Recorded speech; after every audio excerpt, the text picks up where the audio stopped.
आज की कहानी आपके सोचने का नजरिया बदल सकती है। हम में से ज्यादातर लोग कुत्तों का नाम तो जरूर लेते हैं, लेकिन उनकी असलियत और उनके जीवन की कठिनाइयों पर शायद ही कभी ध्यान देते हैं। जब हम गुस्से में होते हैं या मजाक करते हुए किसी को नीचा दिखाना चाहते हैं, तो बिना सोचे समझे कुत्ते का नाम गाली में इस्तेमाल कर लेते हैं। लेकिन क्या हमने कभी सोचा है कि कुत्ता वाकई इतना तुच्छ है जितना हम समझते हैं? क्या वो इतना गया गुजरा है जितना हम मानते हैं? अक्सर वही कुत्ता भूखा प्यासा हमारे दरवाजे के बाहर बैठा रहता है और हम उसे नजरअंदाज कर देते हैं, लेकिन जब गाली देनी होती है तो उसी का नाम हमारी जुबान पर सबसे पहले आता है। इसलिए आपसे विनम्र निवेदन है कि कुछ पल निकालकर इस कहानी को ध्यान से सुनिए, क्योंकि यह आपको सोचने पर मजबूर कर सकती है और आपकी सोच में एक अच्छा बदलाव ला सकती है। नमस्कार दोस्तों, स्वागत है आपका पीसफुल सरिता चैनल में। आज मैं आपको सुनाने जा रही हूँ एक भूखे कुत्ते की कहानी।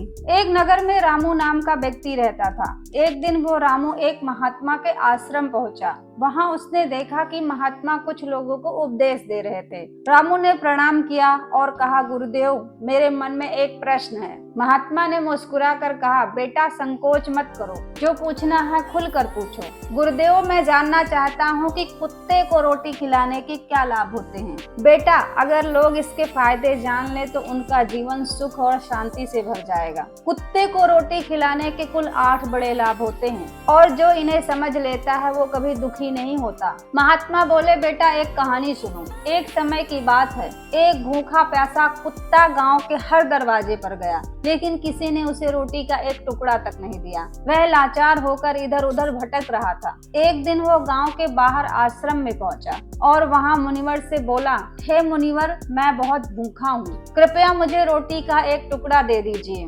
दासी ने पूछा, क्या तुम्हें गांव में किसी ने रोटी नहीं दी? कुत्ते ने कहा, मुनिवर, कोई मेरी बात समझता ही नहीं। मुनिवर ने सहानुभूति से कहा, बेटा मैं तुम्हारा दुख समझता हूँ, बताओ तुम्हारे साथ क्या हुआ? कुत्ते ने कहा, हमारे पास ना घर होता है ना कमाने का कोई साधन, हम कपड़े पहनना नहीं जानते, पढ़ना लिखना नहीं आता, सर्दी गर्मी बरसात सब सहते हैं, लेकिन भूख और दर्द हमें भी उतना ही महसूस होता है जितना इंसानों को। ईश्वर ने हमें पहले ही काफी कठिन जीवन दिया है, फिर भी लोग हमें परेशान करने से पीछे नहीं हटते। हम आपकी तरह मनुष्य नहीं हैं, हम पराधीन जीव हैं। हमारा जन्म भी अलग तरीके से होता है। जब हम पैदा होते हैं तो हमारी आंखें और कान बंद होते हैं। हमें नहीं पता कि हमारे जन्म पर भी वैसा ही जश्न मनाया गया होगा जैसा इंसानों के जन्म पर होता है। नाच गाने बजते हैं, खुशियां मनाई जाती है, लेकिन शायद हमारे लिए किसी ने खुशी नहीं मनाई होगी। जब मैं पैदा हुआ तो मुझे लगा कि मैं किसी सुरक्षित जगह पर आया हूँ, क्योंकि वह जगह नरम और आरामदायक लगी। लेकिन जब आंखें खुली तो देखा हमारी माँ, जिसे आप लोग कुतिया कहते हैं,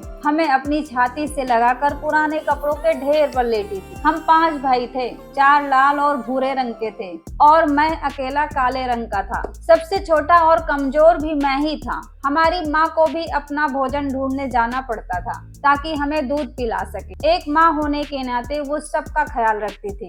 दिन भर भोजन की तलाश में भटकती थी, कभी मिल जाता कभी नहीं। रात में जागकर पूरे गांव की रखवाली करती। कोई अनजान व्यक्ति गांव में घुसने की हिम्मत भी नहीं करता था। यहाँ तक कि दूसरे गांव के कुत्ते भी डर के मारे हमारे गांव में नहीं आते थे। अगर किसी किसान के खेत में जानवर घुसकर फसल खराब करता तो वो उन्हें भी भगा देती थी। लेकिन इतना सब करने के बाद भी गांव के लोग उसे भोजन तक नहीं देते थे। मजबूरी में कभी कभी उसे छीना झपटी करनी पड़ती थी और अगर लोग देख लेते तो उसे डंडों से मारकर भगा देते। कई बार वो भूखी प्यासी ही सो जाती थी। हे मुनिवर, भूख तो हमें भी आपकी तरह ही लगती है। ऊपर से हमारी माँ को हमारी भी चिंता रहती है। वो हमेशा हमें लेकर परेशान रहती थी, लेकिन गाँव वालों के दिल में जरा भी दया नहीं थी। मजबूरी में वो कभी कभी चुपके से किसी के घर में घुस जाती और अगर कुछ खाने को मिल जाता तो वहीं खाकर अपनी भूख मिटा लेती। लेकिन कई बार लोग उसे ऐसा करते देख लेते तो लाठी डंडे लेकर उसके पीछे पड़ जाते। कुछ निर्दयी लोग तो उसे घर में बंद करके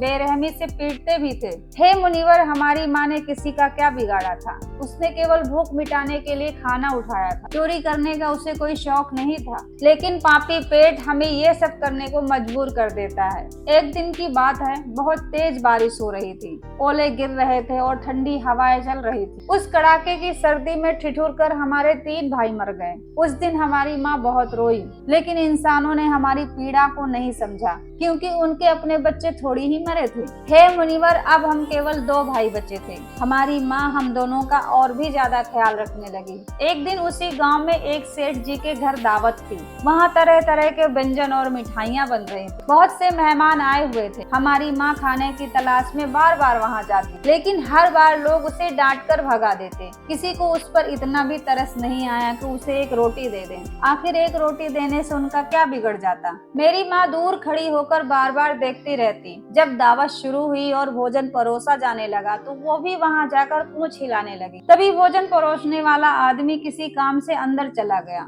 मेरी माँ ने धीरे से रोटी लेने के लिए आगे बढ़ी, लेकिन तभी किसी और ने उसे देख लिया और चारों ओर से लोग चिल्लाते हुए उसकी तरफ दौड़ पड़े। माँ घबरा गई और भागने लगी, लेकिन निकलने का रास्ता नहीं मिला, क्योंकि सामने से लोग लाठी डंडे लेकर आ रहे थे। डर के मारे माँ दावत में बैठे लोगों को लांघ कर वहाँ से निकल गई। हे मुनिवर, माँ तो बस अपनी जान बचाने के लिए भागी थी, लेकिन वहाँ बैठे कुछ लोग ऐसे घबरा गए जैसे कोई संकट आ गया हो। सब उठकर खड़े हो गए और कहने लगे कि कुतिया के लांघ जाने से खाना खराब हो गया, अब क्या किया जाए। सेठ जी तो जोर जोर से रोने लगे। कुछ लोग कहने लगे कि भाई, इसमें खराब होने जैसी क्या बात है, उसने खाने में मुंह थोड़ी डाला है, वो तो बस ऊपर से गुजर गई। शहरों में तो लोग कुत्ते पालते हैं, उन्हें घर में सुलाते हैं और खिलाते हैं। लेकिन कुछ बड़े घरों के लोग जिद पर अड़ गए कि खाना अब अशुद्ध हो गया और इसे खाना ठीक नहीं होगा। आखिरकार उनकी बात मान ली गई और सारा भोजन गरीबों में बांट दिया गया। उस दिन माँ ने भरपेट खाना खाया। ऐसा सुख शायद उसने कभी नहीं पाया था, लेकिन यही सुख उसके लिए सबसे बड़ी मुसीबत बना। खाना खाकर वो वहीं आराम से लेटी थी, तभी सेठ जी डंडा लेकर आ पहुँचे और उसे बेरहमी से पीटने लगे। उसे भागने का मौका भी नहीं मिला। डंडों की मार से माँ दर्द से चीखने लगी। उसकी आवाज सुनकर पत्थर भी पिघल जाए, लेकिन उस निर्दयी सेठ को जरा भी दया नहीं आई। वह लगातार मारता रहा। माँ की चीख पूरे गांव में गूंज गई। तब कुछ लोग वहां पहुंचे और सेठ जी से बोले, सेठ जी जाने दो, भूख में तो इंसान की भी समझ बिगड़ जाती है। ये तो एक जानवर है, इसे अच्छे बुरे का क्या पता, अब इसे मारकर आपको क्या मिलेगा। लोगों के समझाने पर सेठ जी ने मारना बंद किया। बड़ी मुश्किल से माँ हमारे पास लौटी और हमें सारी बात बताई। तब हम दोनों भाइयों ने सोचा कि सचमुच कुत्तों का जीवन बहुत कठिन होता है। आदमी एक रोटी के टुकड़े के लिए हमें चोर समझकर पीटता है। कितने निर्दयी होते हैं ये लोग जो हमारी पीड़ा को समझना ही नहीं चाहते। फिर वह कुत्ता कहता है, हे मुनिवर,